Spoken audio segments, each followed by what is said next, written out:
You'll often notice with a narcissist and their double standards, they're allowed their independence, they're allowed to do the things that they enjoy and go out and do the hobbies and see the people that they want to see. However, you're not allowed your independence, and there's several reasons behind why a narcissistic individual does not like your independence. When it comes to narcissistic people, they require that excessive admiration and validation. They have a strong desire to be in control of any given situation, which often leads to their manipulation. Narcissistic individuals thrive on being the center of attention, having that control over you, and your independence threatens that control.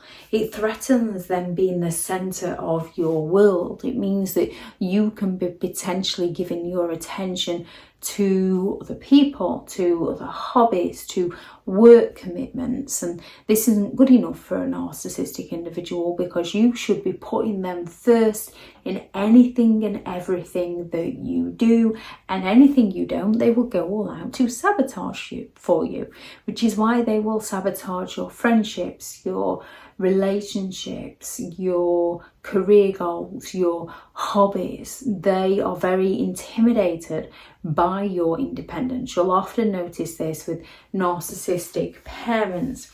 They're not overly keen on young babies that need the attention and support and take the attention away from the narcissistic individual. However, they enjoy the toddlers that look up to them, that are really interested in them, that give the narcissist the attention the narcissist believes they're entitled to. They're not overly keen on the teenagers who are gaining their independence. They often take a high disliking to the teenagers' hobbies, unless it can make the narcissistic individual look good, unless the narcissistic individual can take the credit. Narcissists don't like your independence because you can be potentially influenced from outside sources, which diminishes the narcissist's power and control over you. They're looking for you to agree with their opinions, to side with them. So they don't want you listening to other people's perspectives, because other people are in the wrong and the narcissist is in the right. Due to the narcissistic individual's sense of low self-esteem, your independence threatens this. They need to feel superior to you. Therefore, they need to go all out to make you feel inferior.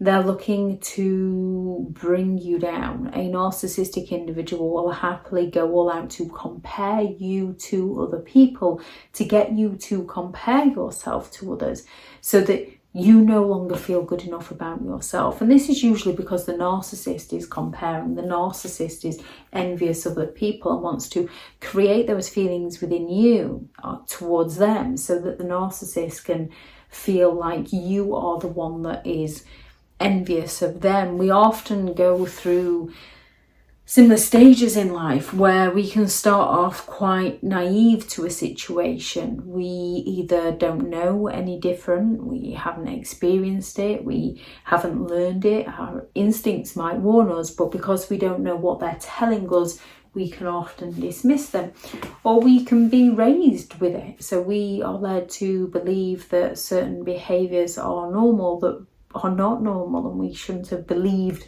that they were normal. And then once you've gone through that naivety, you can become quite cynical about the world around you, recognising that people have that sort of malevolent behaviour within them, and that you yourself can display those kinds of behaviours that you don't like in yourself.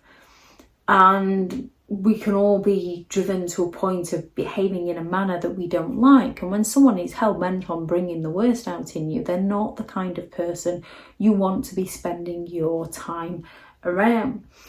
And when you are cynical towards the world, you can feel bitter, you can feel resentful, you can feel jealous. And a narcissistic individual will use this to their advantage. And they often stay stuck in this phase. They don't grow through it. They stay firmly in that place that everybody is against them and believe that other people are sort of trapped in that. The majority of people, then comes the harsh lessons, the reality through life, which leads to the wisdom through learned experience.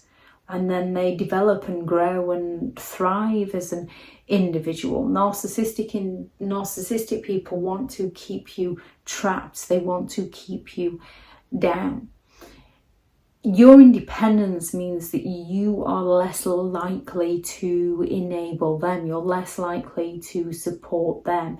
Your independence threatens their sense of entitlement to your time, to your attention. So they go all out to sabotage your independence in order to get you to live life on their terms. Your independence to a narcissistic individual can feel like rejection. Now, rejection isn't pleasant for the majority of people.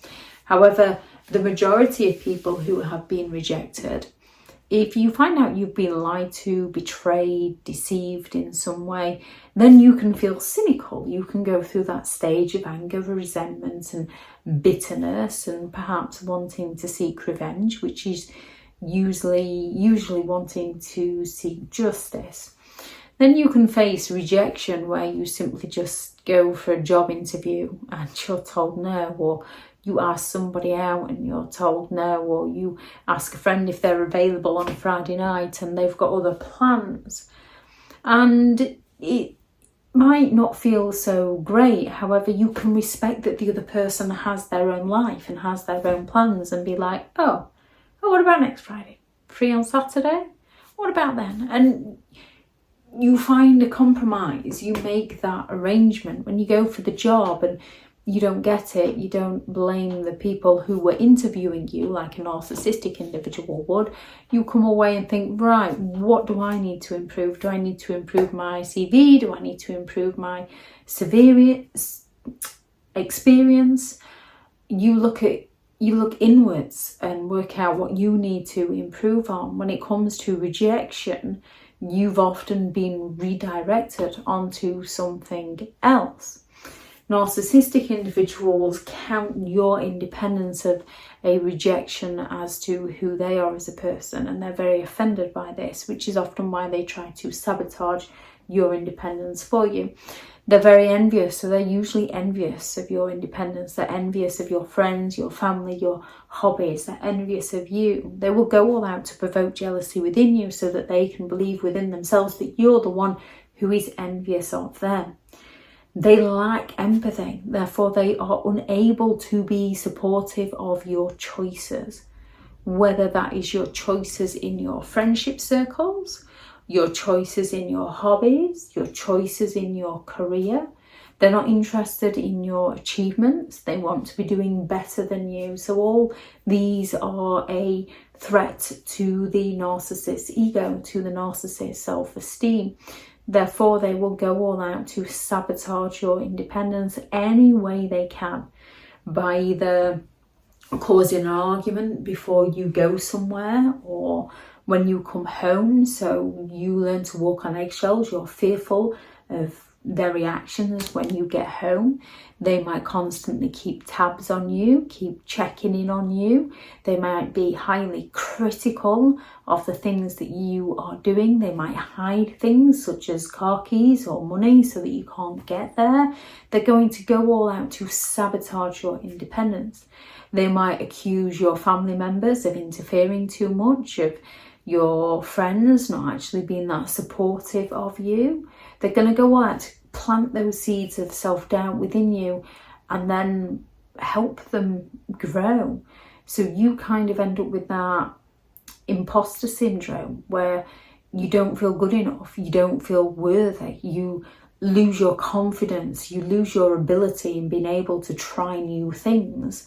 And once you've lost that ability, it becomes very difficult to motivate yourself. And often when we do try new things, we're not usually that great at it. Even if you have a natural talent makes it easier. However, we still have to learn, just like young babies learning how to walk. They don't just get up and know how to walk. And it varies from individual baby as to how long it takes them to learn how to walk.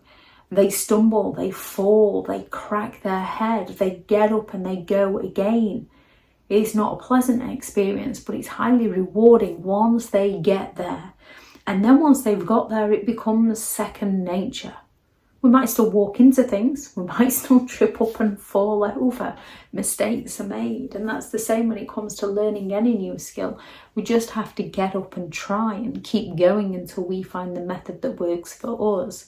Until we get there, until it does become second nature. And then it's a daily practice to continue to develop that skill.